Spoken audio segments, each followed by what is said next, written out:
Je vous remercie, Monsieur le Président. Monsieur le Président, Madame, Monsieur le Ministre, mes chers collègues, Monsieur le Ministre et mon cher confrère, le barreau du Sénégal, par ma voix, vous présente ses compliments et vous félicite pour l'importante charge républicaine qui désormais est la vôtre.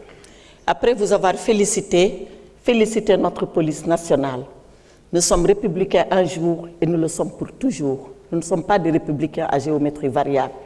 Il y a 2 ans, à ce pupitre, j'avais félicité les mêmes forces de police. Je les félicite et je voudrais saluer l'inspecteur général Mame Seydou Ndour.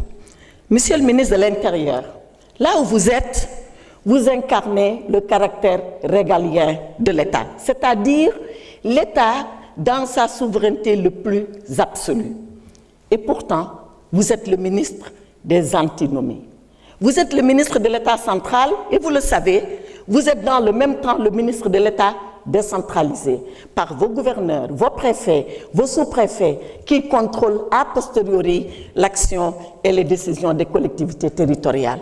Vous êtes en même temps État central et le ministre de la déconcentration par vos gouverneurs, par vos préfets qui prolongent l'action de l'État au plus profond du Sénégal. Mais vous êtes également le ministre de la laïcité. La laïcité, vous le savez, vous êtes un avocat, ce principe constitutionnellement garanti dans un État où la religion est sacrée, dans un État où les Sénégalais respectent leurs convictions religieuses. Et vous devez allier les deux, et la laïcité et le ministre du culte que vous êtes.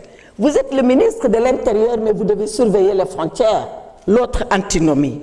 Vous êtes aussi le ministre qui doit faire régner l'ordre, le respect de l'ordre public. Et pourtant, vous devez garantir l'exercice total de toutes les libertés, et vous le savez. Voilà donc la balance des antinomies qu'il faut tenir en équilibre pour que vive la République et que toujours prévalent les principes républicains. Alors 2 principes que je voulais rappeler, c'est celui de l'ouverture, de la neutralité pour toujours respect républicain. Par l'ouverture, Monsieur le Ministre, je vous demande de dialoguer avant de décider. Vous êtes en train de procéder à des déguerpissements. Dialoguez avec les acteurs, parlez aux ambulants et ensuite seulement vous prendrez votre décision. Informez avant de réprimer.